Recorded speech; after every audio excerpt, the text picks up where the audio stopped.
Noel, da palavra Noel, uma mistura do francês com uma outra língua que eu não me lembro agora, e que a gente transliterou no português para Noel. E eu não sei se você sabia, mas Noel significa Natal. Só isso. Natal. É. E Natal significa nascimento, mas o Natal, como nós costumamos nos referir, geralmente é o Natal de Jesus Cristo, o nascimento de Jesus Cristo, o que acaba fazendo uma distinção da palavra Noel quando ela é usada. Ela se refere mais ao Natal do fim do ano, ou esse momento em que toda a sociedade, de uma forma ah, até comercial, acaba vivendo o que a gente pode chamar de um espírito natalino, né? Um momento em que as coisas acontecem de uma forma especial na vida de todo mundo, né? Semana passada a gente começou a lembrar aqui de algumas características desse momento de Natal. Lembramos da cantora Simone cantando, né? Então é Natal, né? E a gente escuta no shopping center esse CDzinho, né? Que já está até riscado de tanto que tocou. Agora já está em MP3, não tem mais problema, mas toca do mesmo jeito, né? A mesma musiquinha dela. E outras tantas peripécias do Natal, seja os papais aí se vestirem de Papai Noel, né? É, só não entra pela chaminé porque não é comum aqui no Brasil a gente ter, mas a gente faz quase de tudo. A gente esconde os brinquedos, a gente espera até o momento da noite de Natal, deixa os brinquedos debaixo de uma árvore de Natal, né? A gente tem a árvore de Natal como um símbolo desse Natal, e um símbolo que necessariamente nem é cristão, né? Porque Jesus nasceu num lugar que não estava nevando e devia ser um calor um calor muito forte lá na Palestina quando ele nasceu, e não havia pinheiros também naquele cenário, porque é uma região seca, poderia ter, né, um outro tipo de planta, mas não pinheiro, que é uma árvore mais do inverno. Então, assim, esses símbolos todos, é óbvio, eles não estão diretamente relacionados com Jesus Cristo, com a Bíblia, com o momento do Natal. Estão relacionados com Noel. Tem problema nisso, pastor? É pecado ter árvore de Natal? Não, faz parte da cultura. Vivemos a nossa cultura. Tá? A verdade é que se existisse a cultura do Natal antes de Jesus nascer, provavelmente Maria ia dar um jeito de colocar um pinheirinho lá dentro da estrebaria, porque é cultura. Seria a cultura dela. Na cultura dela não tinha isso, tinha outras coisas. Mas Jesus viveu a sua cultura.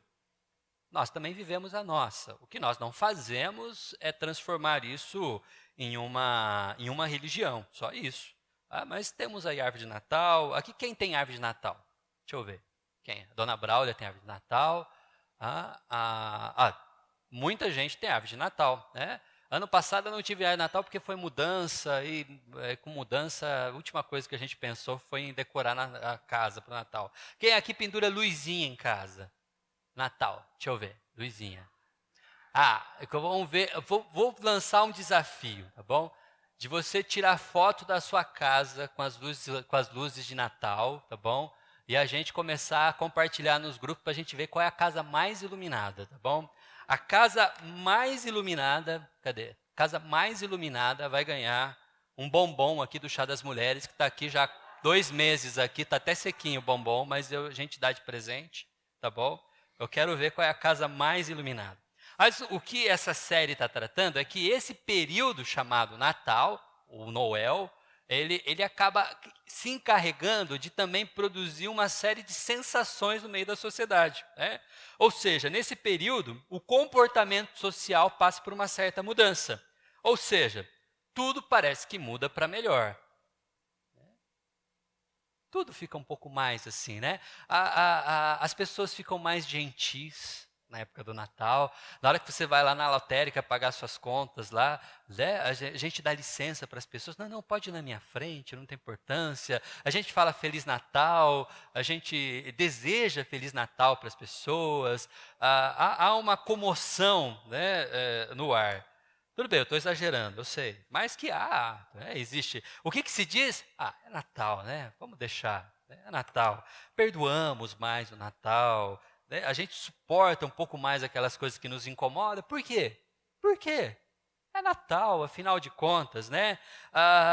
Ou seja, é nesse Natal comercial de final de ano, a gente parece que tem algumas posturas que poderiam ser o ano todo, mas a gente faz só no Natal. Por quê? Porque é tudo uma grande hipocrisia. E é isso que é. É uma grande hipocrisia. A sociedade, ela se toma de uma grande hipocrisia. Isso que a gente vê. Por quê? Porque se fosse bom, não deveria ser só no Natal, deveria ser o ano todo. E é por isso que nessa série eu estou tentando mostrar para vocês que isso acontece porque é Noel. Se fosse Natal de verdade, além do Noel, fosse o Natal de Jesus Cristo, essa mudança não era uma mudança apenas para o mês de dezembro, mas era uma mudança constante em todos nós, porque Cristo promove em nós mudanças que são permanentes. Essa coisa de agora está bom, agora está ruim, agora está bom, agora está... Essa coisa que nunca se define, isso não é uma mudança provocada por Jesus, é uma mudança feita por nós mesmos. Nós não damos conta de mudar o tempo todo. Por isso que a gente consegue reservar uma carga de emoção, talvez, para o final do ano, quando vem o 13º, quando a gente começa a pensar em férias, quando começa... Aí a gente consegue dar um sentido melhor para a vida. Mas acabou o carnaval, esquece. É dezembro, janeiro, fevereiro, até acabou o carnaval, pronto. Voltou a rotina, a gente volta a ser quem a gente era. Né? E hoje falando então sobre a paz. É muito além de apenas desejar paz. Eu falo isso porque eu lembro muito dos brindes, né, de a paz mundial. Fala muito isso, né? A paz mundial, vamos brindar a paz mundial, vamos lembrar da paz mundial, desejamos a paz mundial, por todo o planeta, num grande abraço, e é algo que se fala muito, a maioria dos brindes que acontecem, né, no período de Natal, nas noites de Natal, com os nossos taças cheias de espumante, a gente brinda a paz mundial, a paz entre os povos. E isso é uma boa coisa, seria excelente, mas também acaba sendo uma outra grande hipocrisia. Isso me lembra uma cena do filme Todo-Poderoso, do Jim Carrey, em que o Deus, quando está conversando com ele, sugere para ele, por que você não faz uma oração? Né? E aí, o Jim Carrey, quando ele vai orar, ele diz, Deus, alimente os famintos e traga paz a todos os homens. Aí ele para, né? E aí fala para Deus, tá bom, sim? Deus falou para ele, bom, se você quiser ser Miss Estados Unidos, está ótimo. Porque é o tipo de coisa que é um desejo bom, mas é tão amplo que não revela nada do que de fato ele precisa ou realmente quer. E às vezes o nosso desejo de paz passa por esse modelo de desejar algo exageradamente para não ter que fazer pequenas coisas. A gente quer a paz mundial, mas quer matar o cara que parou o carro com um pedacinho na frente da nossa garagem. A gente deseja a paz mundial, mas a gente quer derrubar na meio da calçada o professor que não me deu aquele meio ponto que eu precisava para passar de ano. A gente deseja a paz mundial, mas a gente não divide o controle remoto com o filho mais novo, porque você quer assistir jornal e ele quer ver o resultado do futebol. A gente quer tanto coisas bonitas e exageradas que aquelas mais simples e mais comuns acabam passando desapercebidas. Mas paz é um tema de Natal, assim como é um tema de Noel. Paz é sim, talvez porque o próprio Jesus é chamado de príncipe da paz, como está em Isaías, a profecia que falava sobre a vinda do Cristo, do Messias, dizia que um menino nos nasceu, um filho nos foi dado e o governo está sobre os seus ombros, e ele será chamado maravilhoso conselheiro, Deus poderoso, Pai eterno e príncipe da paz. E ele estenderá o seu domínio e haverá paz sem fim sobre o trono de Davi e sobre o seu reino, estabelecido e mantido com justiça e retidão, desde agora e para sempre. O zelo do Senhor dos Exércitos fará isso. Isso era uma profecia 740 anos antes de Cristo, que já dizia que ele seria o príncipe da paz. Aliás, o seu reino traria paz sem fim. Quando Jesus nasce, e nós lemos o texto de Lucas 2, os anjos diziam: glória a Deus nas alturas e paz na terra. Paz na terra aos homens, aos quais ele concede o seu favor. Ele é o príncipe da paz, então a paz ela faz parte, é algo que nós devemos desejar, devemos buscar, devemos orar, devemos participar, devemos querer, mas não é essa paz comercial do Noel, não é essa paz exagerada, sem um significado específico, essa paz bonita para sair nos cartazes e nos brindes de fim de ano, mas que não faz parte do nosso dia a dia, do nosso contexto, da nossa participação talvez, na sociedade, na política, nas escolas, nas empresas, aonde quer que nós estejamos. E como que a gente faz então para conhecer essa paz? Estudando a Bíblia já é um bom começo, é o que nós vamos fazer agora. E eu queria ler com vocês então o texto de Efésios, Efésios capítulo 2, de 11 a 22. Eu estou separando os textos que eu estou trabalhando com vocês há já algum tempo. E como eu já comentei, eu não estou fazendo essa série sozinha. Montar séries de mensagens longas como essa dá um trabalho muito grande. Às vezes um pastor só não dá conta. Então eu estou dividindo a minha carga de trabalho junto com o pastor Robert, lá da Igreja Evangélica, Ebenezer, Igreja Evangélica Ebenezer. E eu e o Robert, olha, estudamos vários textos, inclusive esse de Isaías que eu acabei de ler, imaginando qual deles eu poderia usar e aonde eu conseguiria desenvolver melhor esse tema.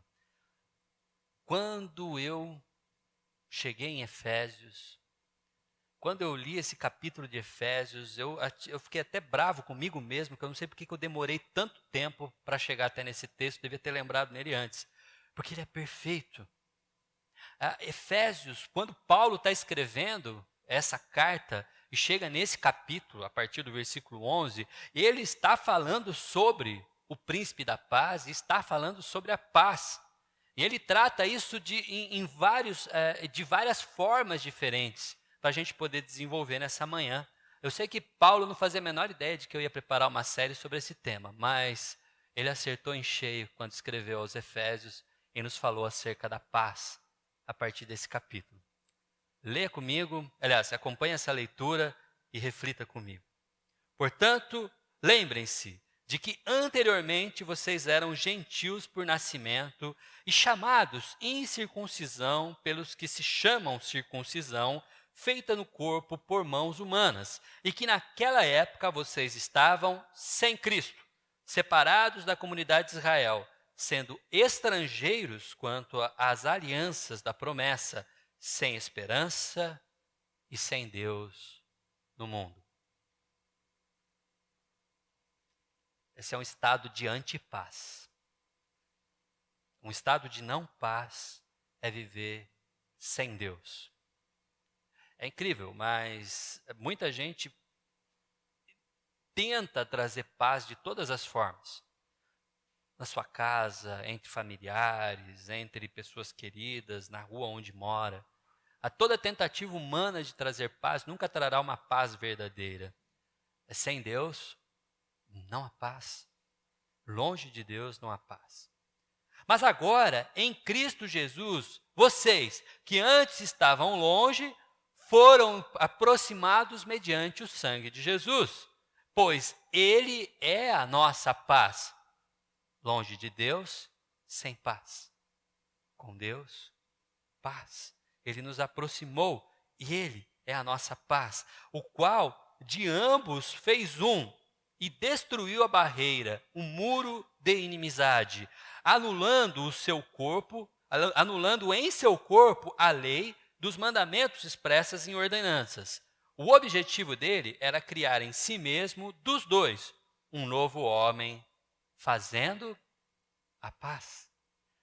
E reconciliar com Deus os dois em um corpo, por meio da cruz, pela qual ele destruiu a inimizade. Ele veio e anunciou a paz a vocês que andavam longe e paz aos que estavam perto. Pois, por meio dele, tanto nós como vocês temos acesso ao Pai, por um só Espírito. Portanto, vocês já não são estrangeiros, nem forasteiros, mas concidadãos dos santos e membros da família de Deus, edificados sobre o fundamento dos apóstolos e dos profetas, tendo Jesus Cristo como pedra angular, no qual todo edifício é ajustado e cresce para tornar-se um santuário santo no Senhor. Nele, vocês também estão sendo juntamente edificados para se tornarem morada de Deus por seu Espírito. Amém? Vamos fazer uma oração? Baixe sua cabeça, feche seus olhos. Vamos pedir ao Santo Espírito de Deus que nos ilumine essa manhã, nos ajude a compreender e colocar em prática. Pai amado, tem misericórdia de nós, tem misericórdia de mim, Pai. E nos ajuda, Senhor, a compreender e praticar essas verdades que vamos trabalhar agora. Abençoe cada um aqui, deixando o seu coração apto para ser questionado, para até mesmo, às vezes, duvidar, mas tirar dúvida, conversar, pedir explicação, que nós possamos sair daqui enriquecidos com a Tua palavra, em nome de Jesus. Amém. Vamos lá, deixa eu explicar um pouquinho desse contexto. Paulo, quando está escrevendo esse texto, não há dúvida nenhuma de que ele tem na mente o templo. A gente já viu esse templo semana passada, aqui em slide. Essa imagem do templo de Jerusalém mostra para a gente toda a extensão. Na verdade, o que nós temos de templo mesmo, e no santo, é aqui, essa peça aqui no meio. Aqui a gente tem, né, aquela área comum onde é o pátio das mulheres, e aqui, essa parte marrom em volta, é o pátio dos gentios, só aqui que eles poderiam vir. Eles não podiam nem mesmo entrar aqui onde ficavam as ofertas, eles ficavam do lado de fora. Ou seja, é como se nós tivéssemos um shopping center muito grande aqui na cidade, e temos Santa Bárbara do Oeste, uma cidade maravilhosa, muito melhor que a Americana, nós temos um shopping center, e você fosse para o shopping center. Nós, barbarenses, como somos raízes, né, somos daqui, a gente pode ir no shopping center de Santa Bárbara e entrar no shopping. Os americanenses só podem ficar no estacionamento. Desculpa, só dá para ir no McDonald's, mais nada. O só barbarense, genuinamente barbarense, pode entrar no shopping. É mais ou menos isso que está acontecendo aqui. Os gentios podem ir no templo só no estacionamento. Não dá para passar daí, não. Qualquer coisa além disso, não pode. E só para você ter ideia, aqui é um muro. Esse é o muro que divide toda a extensão do templo e fora da cidade. E aqui é outro muro que cerca toda a região do santo, onde fica o templo, onde é feito o sacrifício, onde é feita a adoração e onde são feitas as ofertas. Fora daí, os gentios não podem entrar. Então, ele só pode entrar nesse outro pátio. Olha, olhando de cima, aqui, essa região aqui é onde os gentios podem andar só. Aqui é murado e eles não podem atravessar os muros. Aliás, haviam placas em todas as passagens, escritas em latim, escritas em grego, dizendo: nenhum homem de outra nação pode entrar transpondo a cerca e o muro ao redor do templo. E quem for apanhado será declarado culpado por si mesmo, pela pena de morte que nela se aplicará.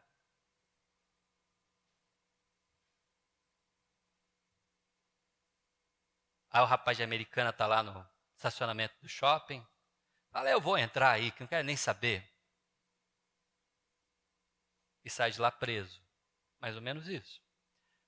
Detalhe, preso por alguns minutos, porque se aplica a pena de morte. Detalhe, eles resolviam isso ali mesmo, viu? Dali eu já catava o camarada, já arrastava para fora do templo, já levava numa região não sagrada da cidade e tacava pedra. Ele já era julgado e condenado ali mesmo. E a culpa pela morte, como dizia a inscrição, era dele. Porque é isso que o judeu fazia para não trazer culpa de morte sobre si. Porque o judeu não pode matar. Então a culpa é dele. Eu tô atirando a pedra na cabeça dele, vai matar ele, mas a culpa é dele. Não é eu que estou jogando a pedra, é ele. É mais ou menos assim que funcionava. Percebe como não havia muita paz entre gentios e judeus? Percebe como o contexto que Paulo está trazendo aqui quando ele escreve para essa igreja, Éfeso, ele está tratando de uma situação delicada. Você tinha ali pessoas que iam receber essa carta, pessoas que eram tanto judeus de nascimento, quanto pessoas que eram gregas e se tornaram cristãos. Então você tinha ali pessoas misturadas e havia uma divisão entre eles, havia um senso de mérito de alguns e desméritos de outros.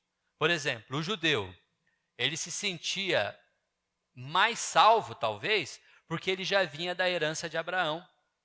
E ele fazia parte de uma casta religiosa durante toda a vida dele. E aí, então, quando estava diante de uma oferta, diante da ceia, diante de tarefas, diante de assumir ministérios, diante de ofícios, ele olhava para o rapaz que era grego e que durante a infância cresceu aprendendo sobre a mitologia e sobre outros deuses, deuses meio humanos, deuses diferentes, deuses egoístas, deuses que exigiam sacrifícios exagerados, deuses que não tinham graça nenhuma, e agora estava ali do lado dele para assumir um ofício, por exemplo. Ele dizia, não dá nem para comparar, né, gente? Eu sou melhor que ele, porque eu sou judeu. E ele não. Havia uma diferença, porque ele cresceu assim. Paulo escreve essa carta na tentativa de mostrar isso, de trazer essa ideia. Agora, uma coisa diferente que tem na carta que Paulo escreve para Efésios, é que quando ele escreve para Coríntio, quando ele escreve para os Gálatas, Paulo tem notícias da igreja e está respondendo ou a questionamento ou a alguma situação que precisa de uma atenção. Na carta para Efésios, não, ele faz um compêndio teológico e ele não tem uma informação específica. Então, ele está mais ou menos que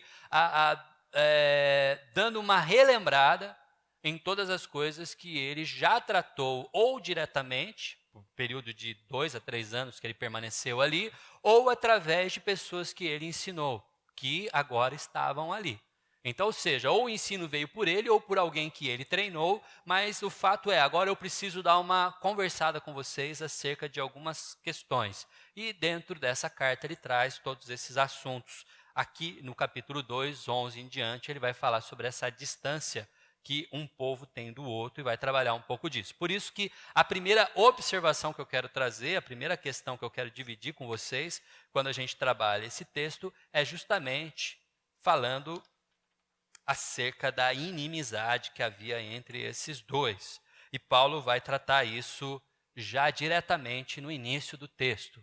Lembrem-se de que anteriormente vocês eram gentios por nascimento, chamados incircuncisão, pelos que se chamam circuncisão. Ou seja, aqueles que não tinham na sua carne, no seu corpo, né, uma marca física que o dizia que ele era judeu ou não. Então era assim que eles eram chamados, incircuncisos. Isso é quase um palavrão para o judeu. E era assim que eles eram chamados. Feito então no corpo por mãos humanas. E que naquela época vocês estavam sem Cristo, separados da comunidade de Israel, sendo estrangeiros quanto à aliança da promessa, sem esperança e sem Deus no mundo. O que Paulo está dizendo acerca dessas pessoas que não são judeus de natureza? Eles viviam numa certa inimizade com os judeus. Por quê? Primeiro, por questão física. Eles não tinham marca da circuncisão, ok? Era uma cirurgia que era feita nos homens e isso diferenciava os homens. feita no 8º dia, tal, e todo judeu tinha essa marca, e os gentios não tinham. Detalhe que Paulo vai dizer, marcas feitas por mãos humanas, ok? Uma outra situação que a gente traz, politicamente também, eles eram diferentes, eles eram estrangeiros no meio daquele povo, eles não eram daquela casta judaica, e por mais que eles desejassem se tornar judeus, eles jamais teriam herança, teriam participação social ou política como um verdadeiro judeu. Eles eram diferentes. E pronto, vocês são de um outro povo, vocês são diferentes, não tem como negar. Há uma diferença, ela existe. Ela existe. E por fim, espiritualmente, por quê?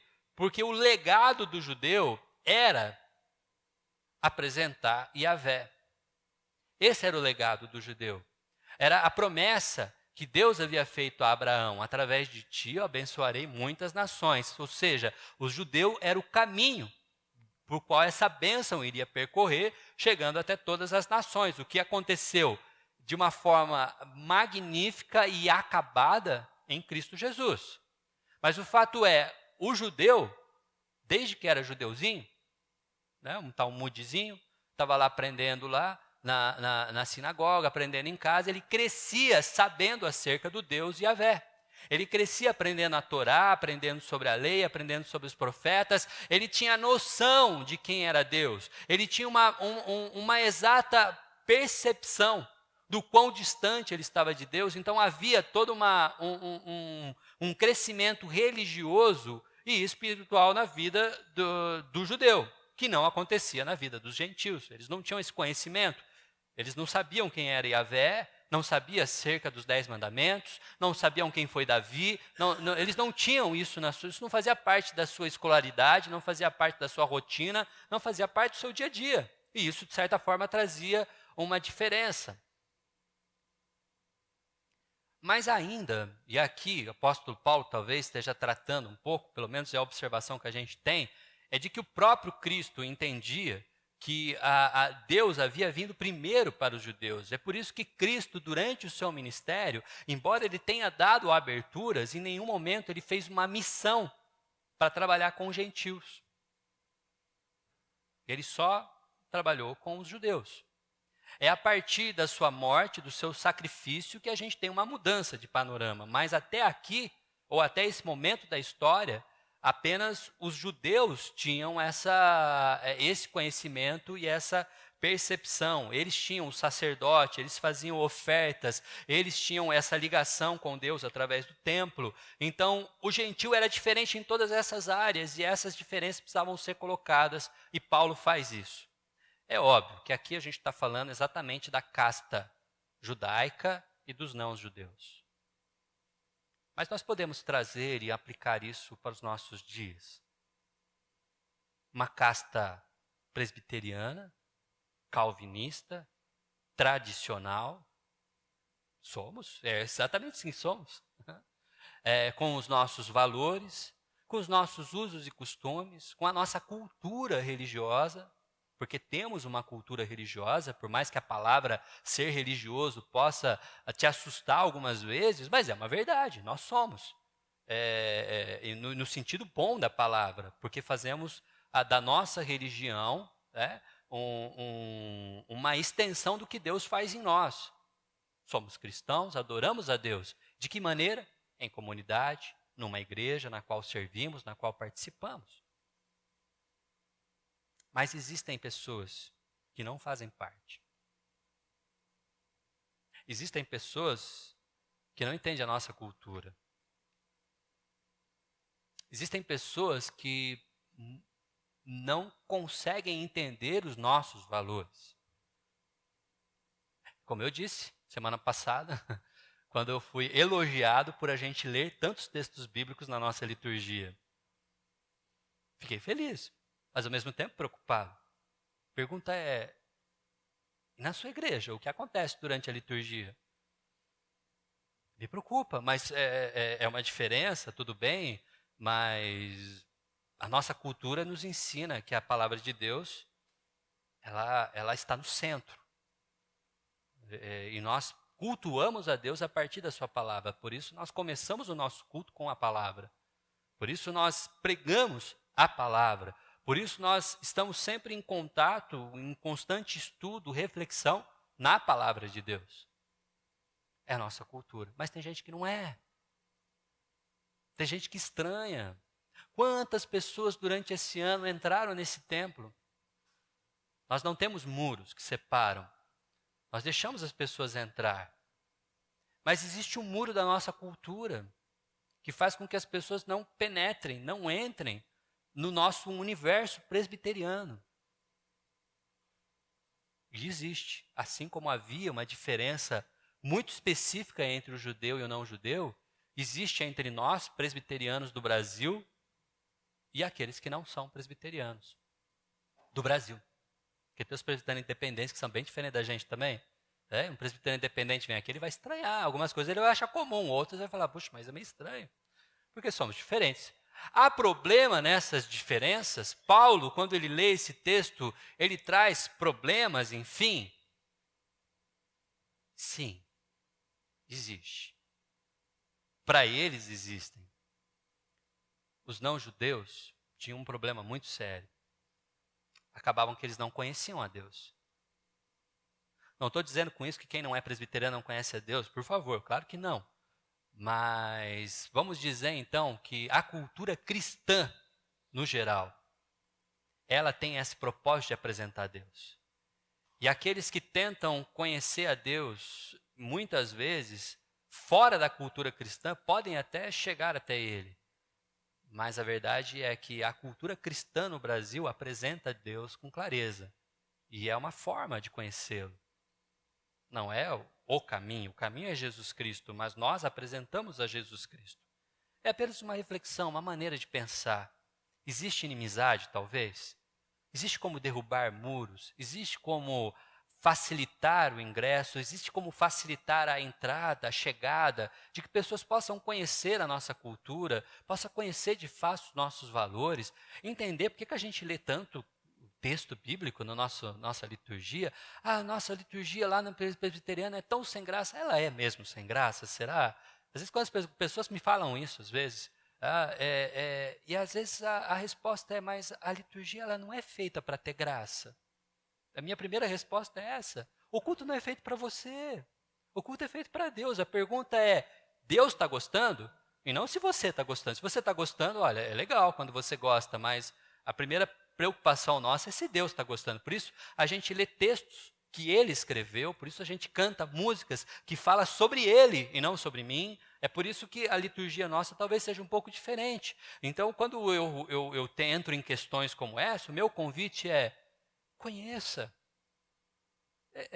Vem conhecer. Presta atenção como que a gente faz. Entenda o motivo pelo qual a gente faz assim. E talvez faça sentido para você. É uma maneira, não é? Quando alguém chegar para você e falar, mas a sua igreja é muito frio. Eu falei, porque a gente tem ar-condicionado. Mas fora o ar-condicionado, não existe outra frieza. Porque nós estamos em relação direta com Deus. Se eu estou em conexão direta com Deus, o Senhor, o Criador de todo o universo, que sacode as montanhas, como essa relação pode ser fria? E em que momento ela é fria? É porque eu não sinto arrepios. Mas isso não tem nada a ver com proximidade com Deus. Isso tem a ver com os chiliques que estão aí dentro do teu organismo emocional. Falar de espiritualidade, isso não tem nada a ver. Mas é verdade. Mas vamos avançar. Uma primeira questão, então, é a inimizade. Ela existia. Paulo identifica isso. Paulo não tapa o sol com peneira e ele deixa claro, com todas as letras. Havia uma inimizade entre judeus e não judeus, que partiam de uma questão física, política e espiritual. Mas Paulo não para aí. Ele continua avançando o texto, dizendo que houve uma aproximação feita por Jesus Cristo. Olha o que o texto vai dizer. Mas agora, em Cristo, vocês que antes estavam longe, foram aproximados, mediante o sangue de Jesus. Quando a gente é aproximado, segundo a nossa vontade, quando a gente é aproximado com a nossa tentativa humana, Não funciona. Tá, até pode funcionar, mas não dura. Mas aqui fomos aproximados pelo sangue de Jesus. E como diz aquela musiquinha da internet, o sangue de Jesus tem poder. Aproxima mesmo pessoas. Pois ele é a nossa paz, o qual de ambos fez um. Opa! Olha que interessante agora. Agora você começa a perceber que o apóstolo Paulo não está falando mais da inimizade entre judeus e não judeus. Presta atenção. De ambos, os incircuncisos e os circuncisos, os que estavam perto e os que estavam longe, os judeus e os não judeus, ele fez um. E destruiu a barreira, o muro de inimizade. A referência aqui é o templo. Tinha uma barreira, um muro com uma placa dizendo não entre, que você vai morrer se você não for judeu, e ele destruiu isso. Ou seja, todos estamos agora na mente de Paulo, na sua imaginação aqui, profética, dentro do mesmo tempo. Todos somos um. Anulando em seu próprio corpo, porque ele deu o corpo dele, ele morreu, ele sangrou, a lei dos mandamentos, calma, calma, calma, ele não anulou a lei, presta atenção, expressa em ordenanças. O que ele está anulando aqui, Jesus Cristo anulou no seu corpo toda a tradição judaica baseada na lei. Como ele mesmo diz, eu não vim para anular a lei, eu vim para cumpri-la. E o que os judeus faziam não era cumprir a lei, o que os judeus faziam era criar todo um regime político-religioso que parecia cumprir a lei, mas só mantinha status quo e a religião deles, para mantê-los como eles eram e não deixar ninguém mexer em nada. O objetivo dele era criar em si mesmo, dos dois, um novo homem fazendo a paz. A coisa agora fica mais clara para a gente. Fazendo a paz e reconciliar com Deus quem? Pera. Reconciliar com Deus? Os dois? Mas o judeu não estava próximo? Não. O que Jesus fez não foi trazer paz entre judeus e não judeus. O que Jesus fez foi mostrar para o homem que todos eles são iguais e todos estavam distantes de Deus. E ele veio trazer muito além de paz entre os povos, mas trazer paz dos povos com Deus. Reconciliar com Deus os dois em um corpo por meio da cruz, pela qual... está aqui embaixo, né? Destruiu a inimizade. Ele veio e anunciou a paz a vocês que estavam longe e a paz aos que estavam perto, pois por meio dele, tantos nós, agora ele está falando nós por quê? Porque Paulo é judeu, como vocês, porque lá em Éfeso a grande maioria era helenista, temos acesso ao Pai por um só Espírito. Dá só uma observada, eu tentei montar um gráfico aqui para explicar isso para vocês. Há Deus, existe Deus, e Deus cria o homem. Mas o homem resolve já desobedecer a Deus e já ficar longe dele. Então Deus elegeu um povo que ele escolheu, que são os judeus. E aqueles que não são judeus são chamados aqui na carta de Paulo e também pela sociedade da época de gentios. Deus deu aos judeus mecanismos para que judeus os conhecessem.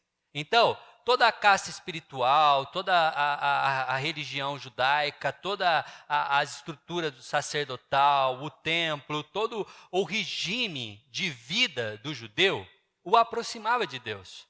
Mas como diz Hernandes Dias Lopes, perto demais não é o suficiente. Eles conheciam Deus, mas não completamente.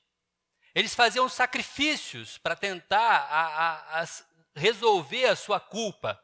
E isso, de certa forma, afagava seus corações, mas não resolvia o problema. Eles continuavam ainda longe de Deus. Estavam perto, mas estavam longe. Não sei se você já assistiu o filme do Tom Hanks, Terminal, que ele é de um país da Europa e ele vem para os Estados Unidos. E quando ele chega em Nova York, no momento que o avião dele está pousando, há uma guerra civil e um golpe no governo do país dele, que deixa de existir. E então ele está dentro do terminal, nos Estados Unidos, na área ali comum ali, né? Esqueci o nome agora, aquele espaço onde você tá todo mundo chegando, ninguém ainda passou pelo portão para ter o carimbo no passaporte. Ele não consegue o carimbo do passaporte, mas ele não pode voltar para o país dele, porque o país dele deixou de existir. E ele fica preso no terminal por muito tempo. Ele está na cidade de Nova York, mas ele não passa o portão, então ele não entra nos Estados Unidos. Ele não tinha entrado nos Estados Unidos, ele fica ali anos, ele não consegue entrar. Ele está perto, ele está pertíssimo, ele está dentro do terminal. Ele está ali, é um portão, um vidro que separa ele dos Estados Unidos, mas ele não pisou nos Estados Unidos até conseguir o carimbo no passaporte. Esses são os judeus, eles estão ali no terminal de entrada. Eles estão ali pronto, mas o passaporte deles não está carimbado. É quando Jesus vem e resolve carimbar o passaporte de todo mundo. E aí, agora sim, os judeus cristãos conhecem verdadeiramente o Deus que os salvou. Porque Cristo carimbou seus passaportes. Mas o que aconteceu é que ele não carimbou só o dos judeus. Os gentios também entraram pela mesma porta. Cristo é a porta. E ele é o caminho. E por isso não há distinção mais entre esses dois. É isso que o apóstolo Paulo está dizendo para a gente. Havia inimizade, mas Cristo trouxe a aproximação. E isso é muito além, mas muito, muito mais além do que apenas paz aos povos. Mas paz entre o homem e Deus é a proposta de Jesus. E por isso, ele mesmo nos garantiu a paz. Ele, apóstolo Paulo, identificou uma inimizade que agora a gente entende. Não existia apenas entre judeus e não judeus, mas existe entre o homem e o próprio Deus. E aí o próprio Cristo promove essa aproximação completa, e não meia boca como estava sendo até então. Apenas através do livro da lei, através dos sacrifícios, do sacerdote, do templo. Era bom, mas não funcionava completamente. Cristo veio, resolveu, passou a régua. Quer saber? Traz o passaporte de todo mundo aqui, carimbou um por um. E todos entram para esse reino, que agora é o que Paulo vai dizer. Portanto, vocês já não são estrangeiros e nem forasteiros. E aqui agora o vocês não é mais só os gentios. Tanto os judeus quanto os gentios, porque querendo ou não, os judeus era o povo de Deus, mas ainda não o conhecia completamente. Então, na tradução de João Calvino, que ele vai dizer aqui, concidadãos dos santos e membros da família de Deus, ele vai dizer, moradores da cidade de Deus. Todos eram estrangeiros nessa cidade, todos eram estranhos nesse lugar, mas agora todos vocês são membros da família de Deus, edificados sobre o fundamento dos apóstolos, dos profetas, e tendo Jesus Cristo como pedra angular, no qual todo edifício é ajustado e cresce para tornar-se um santuário no Senhor. Nele vocês também estão sendo juntamente edificados para se tornarem morada de Deus por seu Espírito. O que o apóstolo Paulo está nos dizendo aqui, para a gente simplificar acerca da paz, todos nós agora somos pessoas do país de Deus, segundo João Calvino. Nós somos pessoas do país de Deus.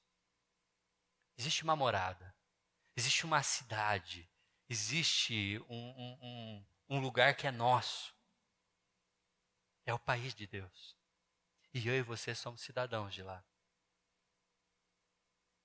Sabe, é mais ou menos como o nosso querido irmão, o Ricardo, filho da Meg, está lá nos Estados Unidos.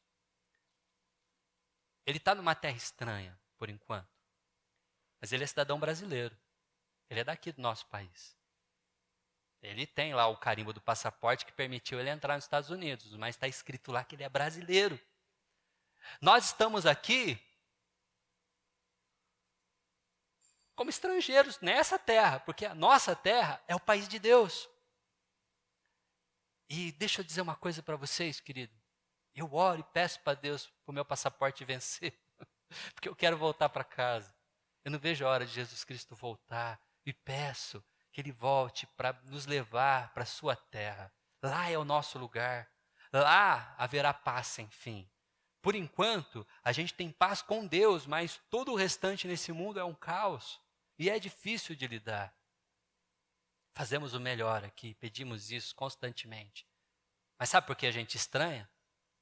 Porque não fomos feitos para esse mundo. Fomos feitos para um outro lugar, que se chama País de Deus. Essa terra é nossa. É lá que está o nosso RG, o nosso CPF. É lá que nós pertencemos. É lá que nós temos um lar. É isso que o apóstolo Paulo está nos lembrando. Mas também, nós somos pessoas da cidade de Deus. Mas Cristo faz mais em nós. Ele nos usa como templo para habitar em nós, edificados através do ensinamento dos apóstolos, através do ensinamento dos profetas, mas tendo Cristo como base, como a nossa pedra angular, como a base de sustento de todo o edifício.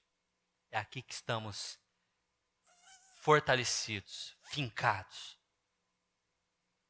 Tendo Ele como alicerce, não sedimenta.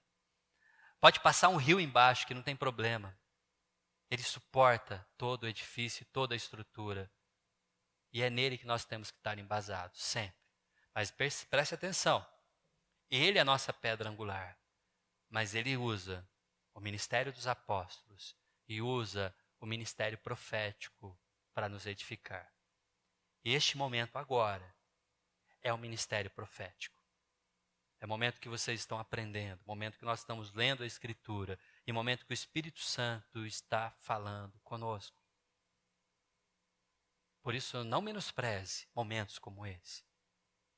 Não perca a oportunidade de ouvir o seu pastor ou outro pastor que é fiel às Escrituras Sagradas e que trabalha nas Escrituras Sagradas com fidelidade.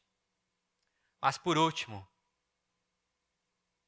morada de Deus. Olha só o que diz o finalzinho. Nele, vocês também estão sendo juntamente edificados para se tornarem morada de Deus, através do Espírito dele. Nesse texto de Efésios, mais uma vez a gente vê a pessoa do Pai, do Filho e do Espírito Santo. Todo o texto. Somos morada de Deus. Olha que privilégio. Você é cidadão do país de Deus, pessoa do país de Deus. Você é edificado por Cristo Jesus para ser santo. E você é a morada de Deus aqui na terra. Sabe o que significa isso? Sabe o que a gente pode tirar disso tudo? Primeira coisa, entre você e Deus não há mais inimizade. Você é cidadão do país de Deus. Você é morada de Deus. Nada mais impede você de ter comunhão com Deus. Nada. Nem o seu pecado. Nem seus problemas. Nem a sua dificuldade de entender Deus algumas vezes e entender o que Ele está querendo fazer na vida e na história. Mesmo quando você abre o jornal e vê coisas terríveis acontecendo no mundo. Mesmo quando você olha o seu extrato bancário e tem quase um colapso de ver tanto zero vermelho. Mesmo quando situações desagradáveis acontecem. E principalmente quando coisas maravilhosas acontecem. Nada pode te separar de Deus. Não há mais inimizade. Não existe mais, graças a Deus. Graças a Cristo Jesus. Você e todas as outras pessoas que existem nesse planeta também não deve existir inimizade. Sabe por quê? Porque Ele te edificou para ser santo e fez de você morada de Deus. E agora, o ministério que Jesus trouxe para os apóstolos, ele trouxe para nós. Somos sacerdotes também. Nós também somos agentes da paz. Nós também trazemos a luz. Porque ele nos edificou para isso. Agora, as pessoas que você conhece, pode, através de você, conhecer o rei do país de Deus. Agora, pessoas que sabem quem você é e sabem que você é cristão, podem, através de você, atravessar os muros de inimizade, sem placa nenhuma, sem ameaça. Agora, você, sendo instrumento e sendo edificado por Cristo, é quem anuncia o que os anjos anunciaram há 2000 séculos atrás. Existem boas novas de grande alegria. Hoje, nasceu na cidade de Davi o Salvador, que é Cristo, o Senhor. Precisamos anunciar isso ao mundo. E por fim, não se esqueça dessa mensagem. A Efésios, capítulo 2, versículo 11, que nós começamos a ler, diz assim: portanto, lembrem-se. Por algum motivo, o apóstolo Paulo precisa repetir essa mensagem.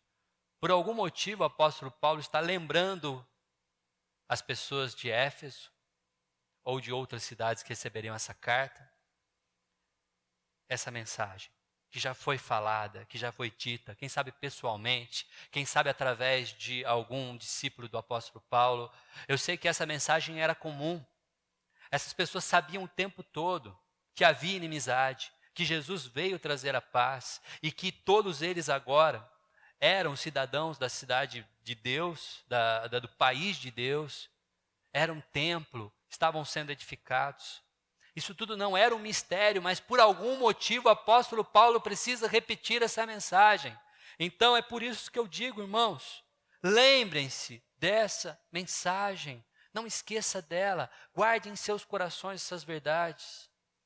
Não existe mais inimizade entre você e Deus, nada pode te separar do amor de Deus, nada te deixa longe de Deus, nada pode impedir você de orar, de ouvir a voz de Deus, de ler as Escrituras, de conhecê-lo cada vez mais, nada.